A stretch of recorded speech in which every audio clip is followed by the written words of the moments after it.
pembelajaran tematik. Kali ini kita masih akan membahas tentang tema 5, subtema 3. Nah, kali ini kita akan belajar pada muatan IPA. Anda hebat semua, pada pertemuan sebelumnya kalian sudah mengenal beberapa alat optik. Nah, sekarang ayo kita bersama-sama mengenal macam-macam cermin. Nah, bagaimana penjelasannya? Mari kita simak bersama-sama.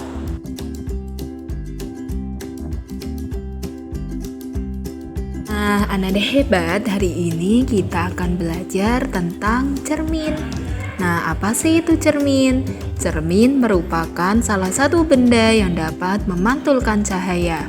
Cahaya yang dipantulkan oleh cermin merupakan salah satu contoh pemantulan teratur. Nah, berdasarkan bentuknya, cermin itu dibedakan menjadi 3 macam. Yang pertama ada cermin datar, kedua cermin cekung, dan yang ketiga ada cermin cembung. Sekarang mari kita bahas satu persatu dari bentuk-bentuk cermin yang sudah kita sebutkan tadi. Nah, yang pertama ya, sifat-sifat bayangan dari setiap jenis cermin. Nah, jenis cermin yang pertama yaitu cermin datar. Cermin datar ini sifat ukuran besar dan tinggi dari bayangan sama dengan ukuran benda. Kemudian yang kedua, kenampakan bayangan akan berlawanan dengan benda. Misalnya saat kalian bercermin, maka tangan kanan kalian akan menjadi tangan kiri di bayangan.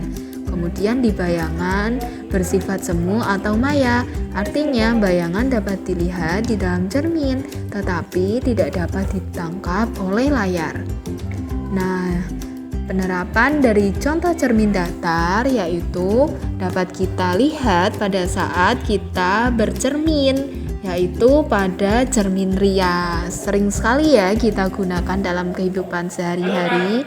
Nah, kemudian sifat-sifat bayangan yang kedua yaitu cermin cekung. Nah, sifat bayangannya yang pertama, jika benda berada dekat dengan cermin cekung, maka bayangan benda akan bersifat tegak, diperbesar, dan semu, atau nama lainnya maya.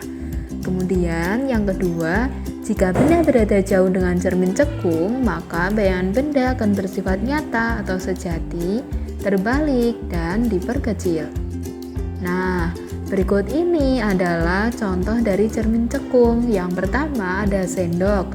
Sendok yang terbentuk dari cermin cekung adalah bagian sendok dalam. Lalu yang kedua ada lampu senter. Nah, sama ya, bagian cekungnya ada di bagian lampunya. Nah, kalau cekung itu berarti lebih menjorok ke dalam. Bisa kalian amati ya, nada hebat. Lalu yang ketiga contohnya ada lampu pada mobil. Nah, selanjutnya jenis cermin yang ketiga yaitu cermin cembung. Sifat-sifat bayangannya diantaranya kenampakan bayangan pada cermin cembung yaitu semu atau maya. Tegak dapat diperkecil dari ukuran benda yang sebenarnya. Nah, contoh dari cermin cembung yaitu sendok, ya, tapi sendok bagian luar. Nah, kalau tadi bagian dalam sendok adalah aplikasi dari contoh cermin cekung, sedangkan untuk bagian luar adalah aplikasi dari cermin cembung. Kemudian contoh yang kedua ada kaca spion. Kaca spion juga terbentuk dari cermin cembung. Nah, selanjutnya adalah sifat cahaya pada periskop. Apa itu periskop? Periskop digunakan pada kapal selam oleh awak kapal untuk melihat kondisi di permukaan laut tanpa kapal selam harus naik ke atas. Nah, jadi biasanya periskop ini digunakan pada kapal selam. Nah, biasanya periskop ini digunakan pada suatu objek yang tersembunyi. Nah, anak-anak hebat bisa perhatikan ya cara kerja dari periskop. yaitu yang pertama, cahaya yang masuk dari bagian ujung periskop akan dipantulkan oleh cermin. Yang kedua, pantulan cahaya tersebut kemudian merambat lurus menuju cermin kedua. Dan yang ketiga, saat mengenai cermin kedua, cahaya akan kembali dipantulkan. Lalu pantulan cahaya dari cermin kedua akan mengarah ke mata, sehingga kita dapat melihat keadaan di atas periskop.